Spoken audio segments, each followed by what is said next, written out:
Do you have a hard time keeping fruit trees alive? Do every single fruit tree you grow pretty much bite the dust? And at this point, you kind of resolve to yourself to pretty much grow fruit trees no longer. Well, I think I may have a solution for you. Check it out. So, this heaping mess right here that looks like a bomb exploded is about to be the site of something grand. And that is my Pakistani mulberries. So the good thing about mulberries, they're super fast growers. They're also easy to reproduce. This is just a cutting. I've never had luck with cuttings. I know some people do, but woody cuttings, they just 99% fail. But mulberry cuttings, what I found, I just cut them, stick them in whatever soil I find, and they root super easy. I could probably just literally stick this in the ground and it probably roots. So this is a cutting, stuck it in the ground, and I think it's ready. So you can see the roots. You can see the roots here. I think it may be ready. So let's see.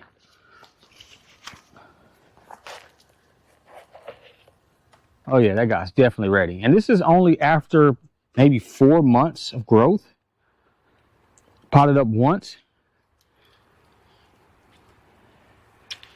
And that little bitty cutting already is pretty much become a tree. So that guy's gonna go right there.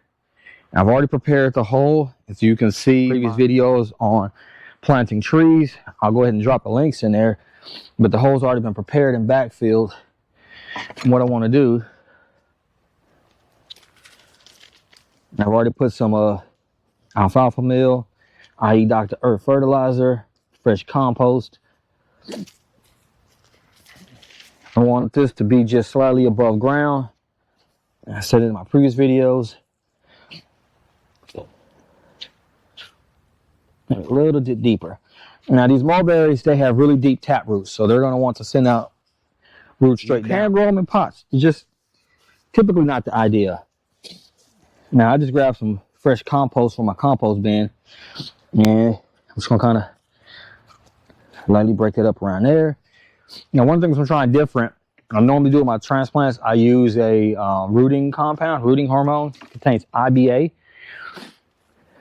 This time I'm doing a liquid rooting compound because usually that rooting hormone is like $5 for a little small thing, but I could pay $10 to get a giant concentrated jar, and I feel like I can get more out of it.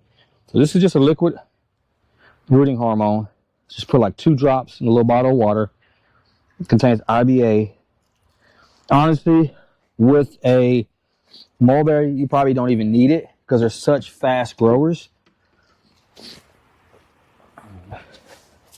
So just going to that guy there. And I'm going to go back in with some of this native soil here.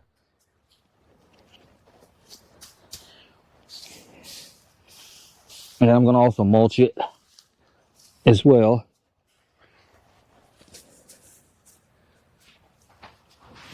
And like I said, if you can see, the root that is just a little bit, it's not a graft line because it's a cutting, but I want the base to be just slightly above ground. Reduces the amount of chance for root rot.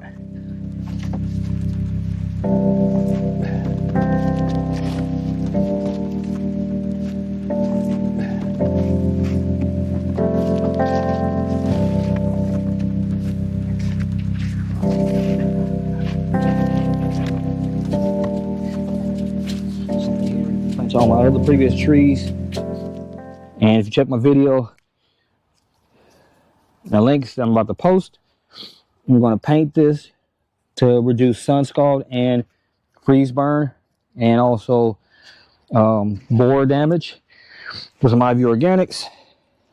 And then I'm going to put a nice border around this guy here with some metal edging that I got off Amazon.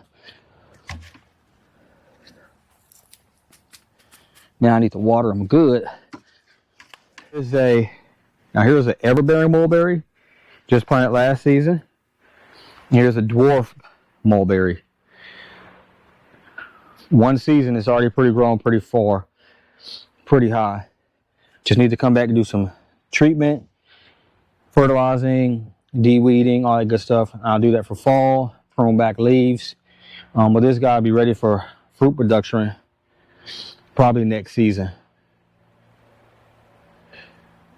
Just one season in the ground. It was about maybe this tall, maybe a foot or two. It's already increased double the size. This guy, same thing here, is maybe a foot or two. He's already increased in size. Now this one I do have in a pot, but it's different. I got 4 or 5 1-inch holes drilled at the bottom of the pot, and I tilt the soil underneath the pot. It's going to seek to find a soil, and it's going to end up eventually going out the holes and going into the ground. Just experiment. Don't know why I even did it. This guy, he's going to get mulched, cleaned up for fall, and pretty soon I'll show you guys about another month my fall tree care routine, which includes fertilizing, pruning, mulching, and all that stuff.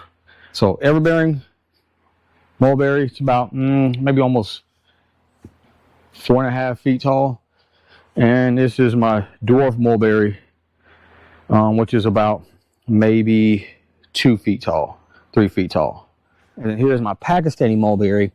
Thing I heard with the Pakistani mulberries, those fruits, they get like ginormous, like maybe 4 inches long. They taste about the same as other mulberries, just produce a bigger fruit.